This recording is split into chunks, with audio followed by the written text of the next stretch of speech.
শিরোনাম শুনছিলেন, এবারে পুরো খবর। অন্তর্বর্তী সরকারের শপথ হতে যাচ্ছে আজ রাত ৮টার দিকে। ছাত্র জনতার অভ্যুত্থানে আওয়ামী লীগ সরকারের পতনের ৩ দিন পর শপথ নিতে যাচ্ছে অন্তর্বর্তীকালীন সরকার। সরকারের প্রধান হিসেবে চূড়ান্ত হওয়া নোবেলজয়ী ডক্টর মোহাম্মদ ইউনূস দুপুরে ফ্রান্স থেকে দেশে ফিরেছেন। অন্তর্বর্তীকালীন সরকারের সদস্য সংখ্যা ১৫ জনের মতো হতে পারে বলে বুধবার জানান সেনাপ্রধান জেনারেল ওয়াকারুজ্জামান।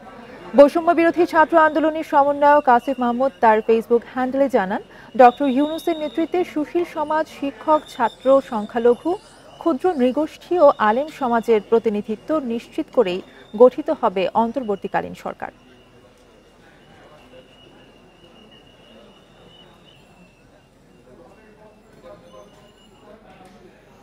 সরকার ব্যবস্থার প্রতি সাধারণ মানুষের আস্থা ফেরানোকেই এই মুহূর্তের সবচেয়ে বড় চ্যালেঞ্জ বলে মনে করছেন নোবেলজয়ী অর্থনীতিবিদ ডক্টর মোহাম্মদ ইউনূস। তিনি বলেন, বিশ্বাস রাখুন, আর কারো ওপর হামলা হবে না। বিভিন্ন স্থানে আইনশৃঙ্খলা পরিস্থিতির অবনতি এবং সংখ্যালঘুদের ওপর হামলাকে ষড়যন্ত্র মনে করেন তিনি। দুপুরে প্যারিস থেকে ফিরে গণমাধ্যমকে তিনি একথা বলেন।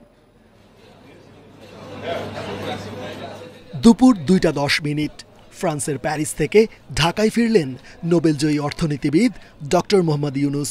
হযরত শাহজালাল আন্তর্জাতিক বিমানবন্দরে তখন উৎসুক জনতার উপচে পড়া ভিড়। তাকে স্বাগত জানান বৈষম্য বিরোধী ছাত্র আন্দোলনের সমন্বয়ক, 3 বাহিনী প্রধান, শিক্ষক, শিক্ষার্থীরা ও বিভিন্ন শ্রেণী পেশার মানুষ। পরে গণমাধ্যমের মুখোমুখি হন ডক্টর ইউনূস। শিক্ষার্থীদের প্রতি কৃতজ্ঞতা জানিয়ে স্মরণ করেন পুলিশের গুলিতে নিহত আবু সাইদকে। বলেন, অর্জিত স্বাধীনতা আমাদের রক্ষা করতে হবে, তরুণদের শক্তিকে কাজে লাগিয়ে দেশ গড়তে হবে, ফেরাতে হবে সাধারণ মানুষের আস্থা। আপনারা সহিংসতা থেকে দেশকে রক্ষা করেন, যাতে আমরা যা আমাদের ছাত্ররা আমাদেরকে পথ দেখায় সেই পথে আমরা এগিয়ে যেতে পারি। এটা একটা খুব সুন্দর দেশ হতে পারে, বাংলাদেশ একটা খুব সুন্দর দেশের সম্ভাবনাময় দেশ। কাজে এই সম্ভাবনাগুলোকে আমরা নষ্ট করে দিয়েছি। ডক্টর ইউনূস বলেন, সবাইকে সঙ্গে নিয়ে তিনি দেশ গড়তে চান, এজন্য তার উপর আস্থা রাখতে দেশবাসীর প্রতি আহ্বান জানান তিনি। দেশবাসীর কাছে আমার আবেদন, আপনারা যদি আমার উপরে বিশ্বাস রাখেন, আমার উপরে ভরসা রাখেন, তাহলে নিশ্চিত করেন যে দেশে কোনো জায়গায় কারো উপরে হামলা হবে না। এটা আমার কথা যদি না শোনেন আপনারা, তাহলে আমার প্রয়োজন এখানে নাই।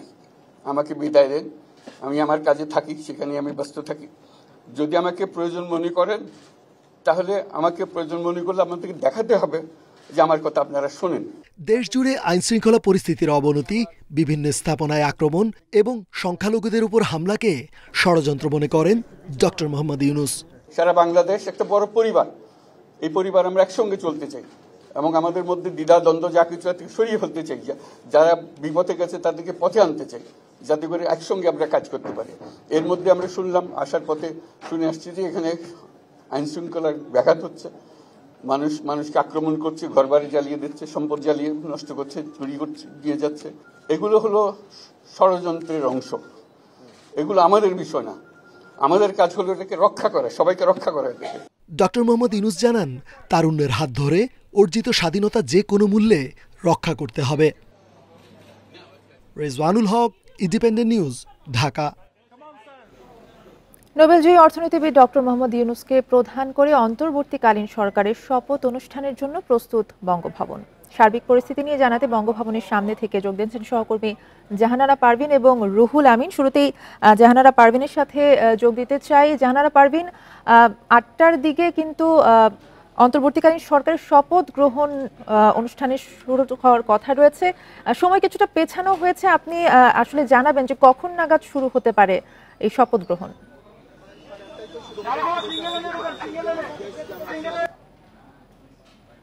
আটটার সময়, এর আগে আমরা শুনেছিলাম ৮টায় শপথ নেবেন অন্তর্বর্তীকালীন সরকারের সদস্যরা, এবং এরপর আমরা শুনেছি ৮ ঘন্টা পিছিয়ে দেওয়া হয়েছে, 8:30টার সময় শপথ নেওয়ার কথা।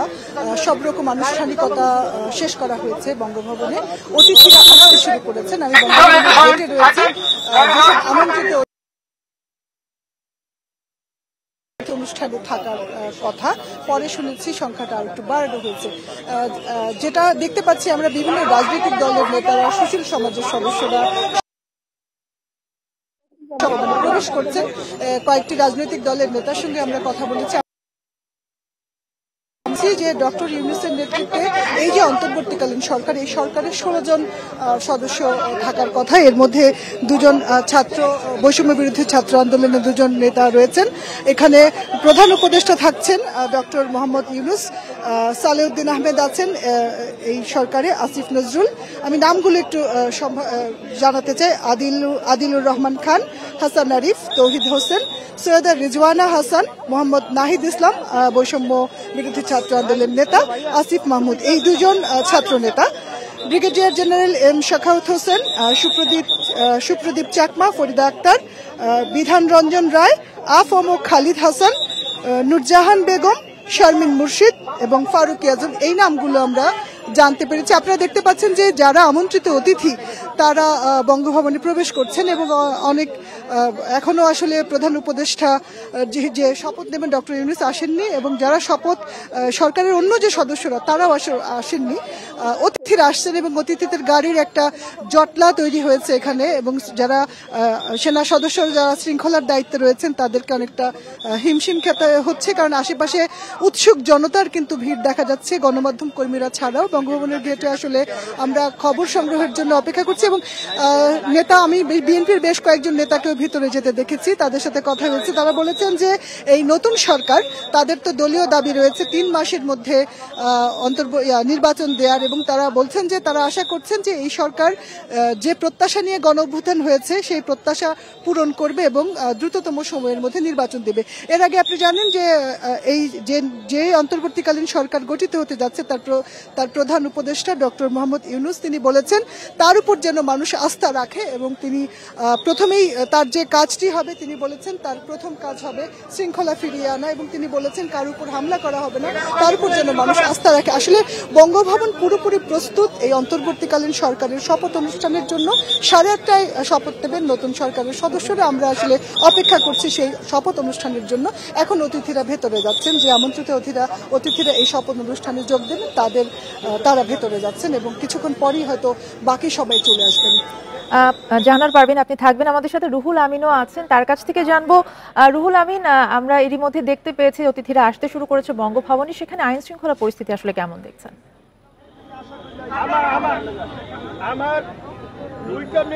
আপনাকে ধন্যবাদ। নেটওয়ার্ক জটিলতার কারণে আপনার পুরো প্রশ্নটি আমি শুনিনি, তবে বর্তমান পরিস্থিতিটা জানানোর সঙ্গে মানুষের প্রত্যাশার বিষয়টি আপনাদেরকে জানাতে চাই।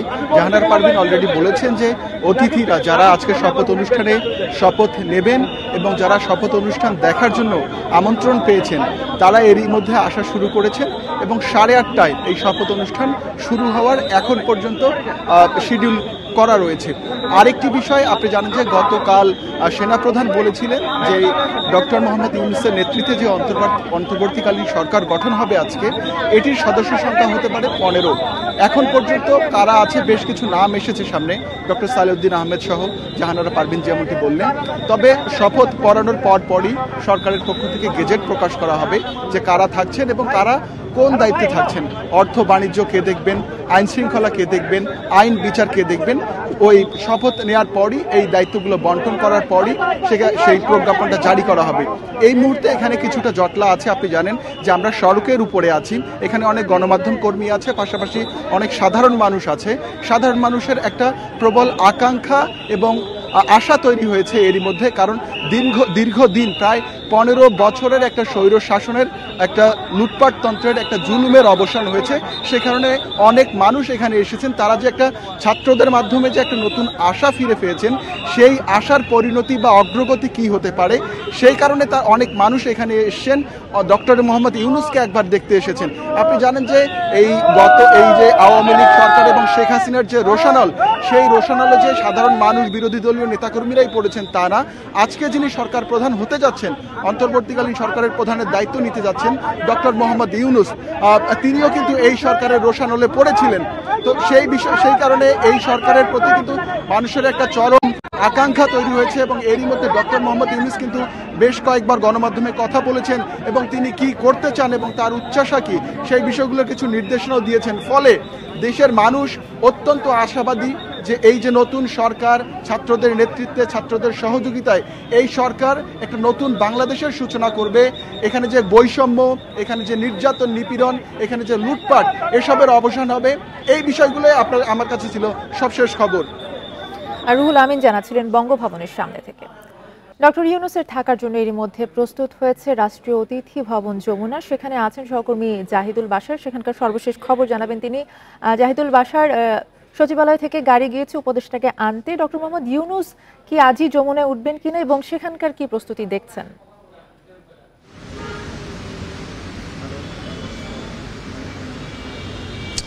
দেখুন, ডক্টর মোহাম্মদ ইউনূসের অনেকগুলো পরিচয়ের পরে আর কিছুক্ষণের মধ্যেই কিন্তু তার নামের সাথে নতুন যে পরিচয় যুক্ত হতে যাচ্ছে, একই সাথে গুরু দায়িত্ব বাংলাদেশের অন্তর্বর্তীকালীন সরকারের প্রধান। তো তিনি অন্তর্বর্তীকালীন সরকারের যখন প্রধান হবেন, সরকারের প্রধান হিসেবে তার আলাদা প্রোটোকল, তার নিরাপত্তা, অনেক কিছু বিষয় রয়েছে। সেই জায়গা থেকে তার জন্য তার নিজের যে ব্যক্তিগত বাড়ি সেই গুলশান থেকে তিনি সরাসরি যাচ্ছেন শপথ গ্রহণের জন্য বঙ্গভবনে, এবং সেখান থেকে তিনি রাষ্ট্রীয় অতিথি ভবন যেই যমুনা, এটি তার বাসভবনের জন্য প্রস্তুত করা হয়েছে। সরকার প্রধানের যে বাসা, আপনি জানেন যে গণভবন, সেটি কিন্তু একেবারে আগের দিন যে গণ অভ্যুত্থানের সময় সেখানে কিন্তু সাধারণ মানুষজন ঢুকে যে অবস্থা করেছে সেটি কারোর বাসযোগ্য এখন নেই। সেটি প্রস্তুত করা অনেক সময়ের ব্যাপার। এখন যে অবস্থায় আছে আপনি দেখতে পাচ্ছেন যে এই স্টেট গেস্ট হাউস যমুনা, সেখানে কিন্তু সেনাবাহিনী সহ এরই মধ্যে ব্যাটালিয়ন আনসারের যারা রয়েছে তারা পুরো বাড়ির নিয়ন্ত্রণ নিয়েছে, নিরাপত্তা দিচ্ছে এবং পুরো বাড়ি পরিষ্কার পরিচ্ছন্ন করে একেবারেই প্রস্তুত করে রাখা হয়েছে। যে কোনো সময় তিনি আসবেন শপথ গ্রহণের পরে এবং সেখানে তিনি অবস্থান করবেন। এটিই হবে বাংলাদেশের অন্তর্বর্তীকালীন সরকার প্রধানের বাসভবন, এই স্টেট গেস্ট হাউস যমুনা, যেটি এই হেয়ার রোডের এই বাসার চতুর্পাশে কিন্তু নিরাপত্তা বাড়ানো হয়েছে। পুরো রাস্তা জুড়েই কিন্তু আমরা নিরাপত্তা দেখতে পেয়েছি। সেখানে সামরিক বাহিনী যেমন রয়েছে, আনসারের যে ব্যাটালিয়ন আনসাররা রয়েছে তারা রয়েছে। একটু জানিয়ে রাখি যে এরই মধ্যে ডক্টর ইউনূসের যে সাথে আরও যারা সরকারের সাথে রয়েছে, এরকম কিন্তু সম্ভাব্য 17টি নাম মিডিয়াতে চলে এসেছে এবং গত কয়েকদিন ধরে তাদের নামই কিন্তু সব মিলে শোনা যাচ্ছে। তো আর কিছুক্ষণের মধ্যে নিশ্চয়ই আমরা সেই কারা শপথ গ্রহণ করছেন তারা আমরা দেখতে পাবো। ডক্টর ইউনূসের যেই প্রধান চ্যালেঞ্জটির কথা কিন্তু তিনি বলেছেন যে সবার আগে আইন শৃঙ্খলা বাহিনীর পরিস্থিতি ঠিক করা, তিনি বলেছেন এই রাষ্ট্রকে গঠন করা, তিনি বলেছেন তার উপরে ভরসা রাখার জন্য, তিনি বলেছেন তরুণদেরকে তাদের মনের মতো করে রাষ্ট্র গড়ার জন্য। অর্থাৎ তিনি তারুণ্যকে গুরুত্ব দিচ্ছেন। তিনি এই রাষ্ট্রের বর্তমান যে পরিস্থিতি, সেই পরিস্থিতিতে তিনি বুঝাতে চেয়েছেন যে অনেক কিছুর পরিবর্তন মূলত করতে হবে এবং সেই কারণে হয়তো তিনি তারুণ্যের কথা বলেছেন। আমরা শপথ গ্রহণের পরে নিশ্চয়ই অন্যান্য যারা রয়েছেন তার সাথে তাদের যখন বিভিন্ন দপ্তর বন্টন করা হবে তখন আরও নিশ্চয় বুঝতে পারবো যে যারা তার সাথে রয়েছেন, যে 17 জন, তারা আসলে কে কোন মন্ত্রণালয় বা কোন দপ্তরের দায়িত্ব তারা পাচ্ছেন। তখনই নিশ্চয়ই সেই কৌশলগুলো নির্ধারণ হয়ে যাবে। আগামী দিনের বাংলাদেশ গড়ার, নতুন বাংলাদেশ গড়ার, সংস্কার করার সেই কাজগুলো ঠিক কিভাবে হচ্ছে জাতি দেখতে পাবে, বুঝতে পারবে। ধন্যবাদ আপনাকে। রাষ্ট্রীয় অতিথি ভবন যমুনার সামনে থেকে জানাচ্ছিলেন জাহিদুল বাশার। ডক্টর মোহাম্মদ ইউনূসের নেতৃত্বে অন্তর্বর্তীকালীন সরকার দেশে শান্তি এবং গণতন্ত্র ফিরিয়ে আনবে বলে আশা বিএনপি মহাসচিব মির্জা ফখরুল ইসলাম আলমগীরের। একই সঙ্গে দ্রুত নির্বাচনের ব্যবস্থা করবে বলেও প্রত্যাশা জানান তিনি। দুপুরে অর্থোপেডিক হাসপাতালে সহিংসতায় আহতদের দেখতে গিয়ে মির্জা ফখরুল বলেন, ডক্টর ইউনূসের নেতৃত্বে যে সরকার হচ্ছে তা ছাত্র জনতার সমর্থনেই হচ্ছে, তবে দেশের গণতান্ত্রিক প্রক্রিয়া সচল করতে দ্রুত নির্বাচন দিতে হবে। নতুন সরকারের কাছে সবার প্রত্যাশা যেন দ্রুত আইনশৃঙ্খলা পরিস্থিতির উন্নতি হয়, না হলে অর্থনীতিতে বড় ধরনের প্রভাব পড়বে বলেও আশঙ্কা করেন মির্জা ফখরুল। নোবেলজয়ী অর্থনীতিবিদ ডক্টর মোহাম্মদ ইউনূসকে প্রধান করে অন্তর্বর্তীকালীন সরকারের শপথ অনুষ্ঠানের জন্য প্রস্তুত বঙ্গভবন। আরও জানাতে বঙ্গভবন থেকে আমাদের সাথে যোগ দিচ্ছেন সহকর্মী বনি ইবনে কামাল। এরই মধ্যে অতিথিরা পৌঁছতে শুরু করেছেন। ডক্টর মোহাম্মদ ইউনূস আসলে কখন নাগাদ পৌঁছাবে, কি জানতে পেরেছেন এবং সেখানকার সার্বিক প্রস্তুতি আসলে কেমন দেখছেন? নিশ্চয়ই আজকে রাত 8টার পরপরই কিন্তু এখানে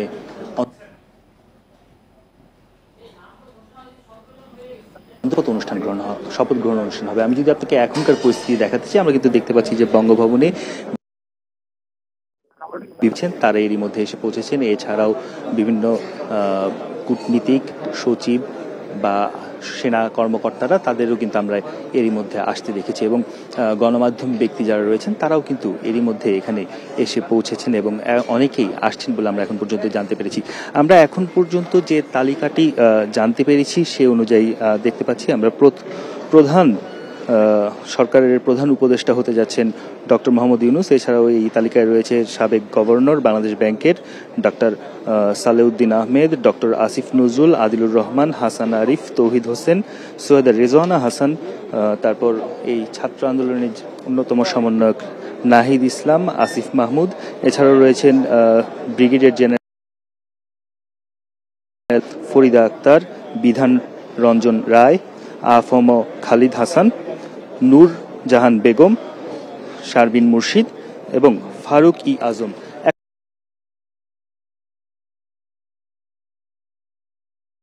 এখন পরপরই এখানে শপথ গ্রহণ অনুষ্ঠান হবে। এই মুহূর্তে আমরা যতদূর জানি যে এই অন্তর্বর্তীকালীন সরকারের প্রধান যিনি হচ্ছেন অর্থাৎ ডক্টর মোহাম্মদ ইউনূস কিন্তু এখনো এখানে এসে পৌঁছাননি। এখানে হয়তো তিনি আর 20 মিনিট বা আধা ঘন্টার মধ্যে এসে পৌঁছাবেন বলে কিন্তু আমরা এখন পর্যন্ত তথ্য পাচ্ছি। পাশাপাশি অন্যান্য যারা উপদেষ্টা হচ্ছেন তারাও আসছেন বলে এখন পর্যন্ত আমরা তথ্য পেয়েছি। এই ছিল বঙ্গভবন থেকে আমার কাছে সর্বশেষ তথ্য। বঙ্গভবন থেকে সবশেষ পরিস্থিতি জানাচ্ছিলেন বনি ইবনে কামাল। কর্মব্যস্ততায় ফিরছে জনজীবন। সপ্তাহের শেষ কর্মদিবসে রাজধানীর সড়কে বেড়েছে গাড়ির চাপ। গণপরিবহন ও ব্যক্তিগত গাড়ি চলাচল সংখ্যায় গতকালের তুলনায় বেড়েছে। সকালে সড়কে স্কুল এবং অফিসগামীদের ভিড় দেখা যায়। সিএনজি চালিত অটোরিকশা, রিকশাও চলাচল করছেন অনেকে। গত কয়েকদিনের মতো আজও ট্রাফিক পুলিশের উপস্থিতি দেখা যায়নি। রাজধানীর প্রায় সব সড়কে ট্রাফিক নিয়ন্ত্রণের কাজ করছেন শিক্ষার্থী সহ সাধারণ মানুষ।